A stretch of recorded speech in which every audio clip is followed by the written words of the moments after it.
அற்புதத்தின் தெய்வம் ஆண்டவராகிய இயேசு கிறிஸ்துவின் வல்ல இனிய நாமத்தினாலே இக்காலை வேளையிலே அனைவரையும் அன்போடு வாழ்த்துகிறேன். இன்றைய திருவசனம் புலம்பல் 1:9. தேற்றுவார் இல்லை, கர்த்தாவே என் சிறுமையை பாரும். அன்புக்குரியவர்களே, சிறுமை என்றதும் ஒரு காரியம் நினைவுக்கு வருகிறது. யாக்கோபு லேயாளை அற்பமாக எண்ணினார். அவள் அற்பமாய் எண்ணப்பட்டாள் என்று கர்த்தர் அதை கண்டு கர்ப்பம் தரிக்கும்படி செய்தார்.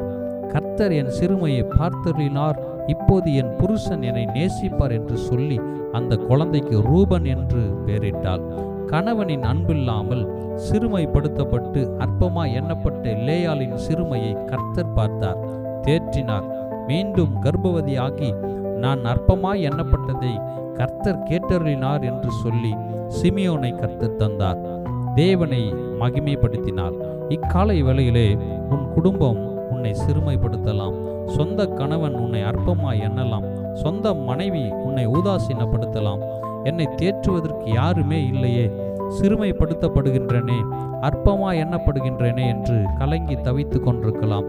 ஆறுதலற்று தேறுதலற்று இருக்கலாம். இப்போது ஆண்டவர் ஆகிய இயேசு கிறிஸ்து உன்னை பார்த்து தான் சொல்கிறார், உன்னை தேற்ற ஆற்ற உன்னோடு நான் இருக்கிறேன். உன் சிறுமையை மாற்றி மகிழ்ச்சியினால் சந்தோஷத்தினால் உன்னை நிரப்புவேன். உன் வேண்டுதல் கேட்கப்பட்டது, உனக்கு பக்கபலமாய் நான் உன்னோடு இருக்கிறேன், நான் உன்னை கைவிட மாட்டேன் என்று திருவுளம் பெற்றுகிறார். இயேசுவை விசுவாசியுங்கள், அவரை நம்புங்கள், அவர் நம்மை உயர்த்தி நம்மை பலப்படுத்துவாராக. ஆமென்.